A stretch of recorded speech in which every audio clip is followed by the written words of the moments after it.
जय श्री महाकाल।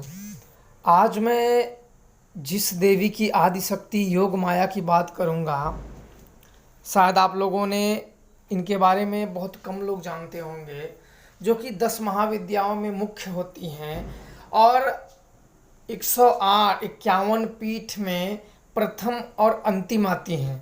इन्हीं ही योग माया कहा जाता है और शक्ति का मुख्य केंद्र कहा जाता है। यही है माँ विंध्यवासिनी। इन्हीं को योग माया कहा जाता है। इनका आप कथा सुन लीजिए। आप लोगों को पता होगा कि जब कंस को भविष्यवाणी हुई कि देवकी के 8वें पुत्र आपके मृत्यु का कारण बनेंगे, तो ये सभी को पता है, तो ये ज़्यादा बताने की ज़रूरत नहीं है। आप सब लोगों को ये सबको पता है।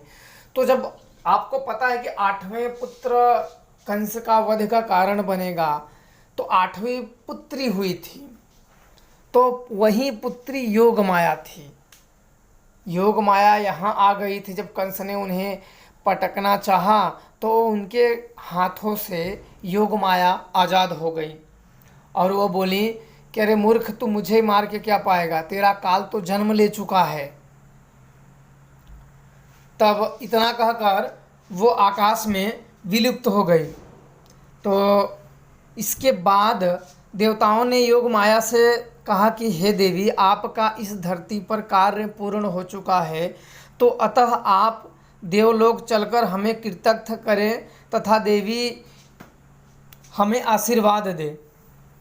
तो माता ने कहा कि नहीं, अब मैं धरती पर ही भिन्न भिन्न रूपों में रहकर जो भक्त मेरा जैसा ध्यान करेगा, मैं उसे उसी रूप में दर्शन दूंगी।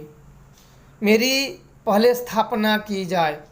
तो विंध्याचल में स्थापना, माता के कहने पे ही उन्होंने विंध्याचल में स्थापना करें, उन्होंने ही आज्ञा दिया था।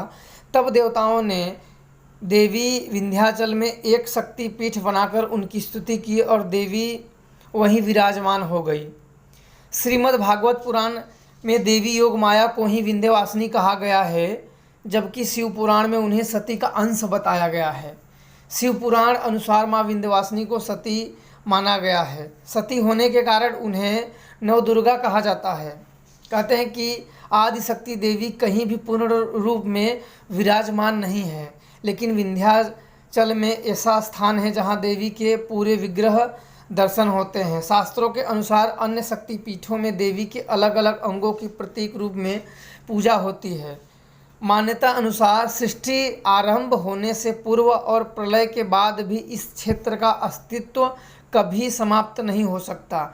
यहाँ लोग सिद्धि प्राप्त करने के लिए साधना करने आते हैं, जहाँ संकल्प मात्र से साधकों की सिद्धि प्राप्त हो जाती है। मार्कंडेय पुराण में श्री दुर्गा सप्तशती कथा अनुसार ब्रह्मा, विष्णु व महेश भी भगवती की मातृभाव से उपासना करते हैं, तभी वे सृष्टि का सृजन कर पाते हैं। आप लोगों को बता दूं कि जितने भी शक्ति पीठों में पूजी जाती है माता, तो अपने अपने पिंड में पूजी जाती हैं, पर विंध्यवासिनी में पूरे विग्रह रूप में पूजी जाती हैं माता। तो इनका स्थान सर्वश्रेष्ठ है और ये आदिशक्ति योग माया है। यहाँ पहुँचे कैसे? तो भारत में विंध्यवासिनी देवी का चमत्कारिक मंदिर विंध्याचल की पहाड़ी श्रृंखला के मध्य मिर्ज़ापुर उत्तर प्रदेश पतित पावनी माँ गंगा के किनारे बसा हुआ है। प्रयाग और काशी के मध्य, एक तरफ प्रयागराज है और दूसरी तरफ काशी विश्वनाथ, उसके बीच में माँ विंध्यवासिनी निवास करती हैं। यह तीर्थ स्थान भारत के उन 51 शक्ति पीठों में प्रथम और अंतिम शक्ति पीठ है, जो कि गंगा तट पर स्थित है। गंगा स्थित है यहाँ 3 किलोमीटर के दायरे में अन्य 2 देवियाँ और विराजमान हैं। एक है काली खोह पहाड़ी पर, जहाँ महाकाली विराजमान हैं, और दूसरा है अष्टभुजा पहाड़ी, अष्टभुजी देवी विराजमान हैं। हालांकि कुछ विद्वान 51 शक्ति पीठों में शामिल नहीं करते हैं इन्हें, लेकिन 108 शक्ति पीठों में इन्हें शामिल करते हैं। पर इकलौता इनका ऐसा मंदिर है जो माँ गंगा के किनारे बसा हुआ है और माँ तारा का भी वहाँ स्थान है, जो तांत्रिकों का गढ़ है वहाँ स्थापना किए हुए हैं। तो आगे मैं उनके बारे में, माँ तारा के बारे में बताऊंगा कि वहाँ क्या है क्या नहीं है दूसरे वीडियो में। तो आप लोग इतना जानिए कि यहाँ एक जप मात्र से ही लोगों को सिद्धियाँ मिल जाती हैं।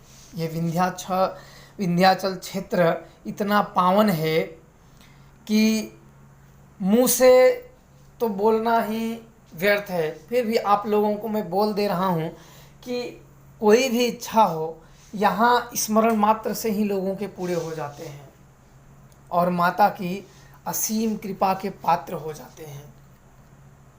क्योंकि यहाँ पर्वत पे विराजमान है और यहाँ थोड़े थोड़े दूर पे ही शमशान हुए हैं। मैंने खुद यहाँ साधना की है, मैंने आप लोगों को अपने साधना के बारे में बताया था, तो मैं वही साधना किया हूँ जो मुझे सिद्धि वहाँ प्राप्त हो गई थी।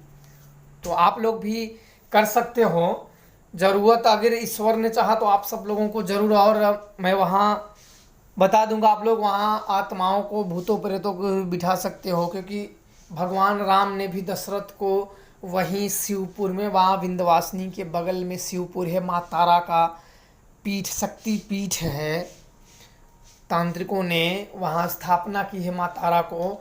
वहाँ शमशान की गर्भगृह तक उनका धुआं जाता रहता है, तो वहाँ अपने पितरों का पिंडदान वो किए थे। तो वो भी अपने आप में एक सर्वश्रेष्ठ है, वो वामपंथी की साधना है।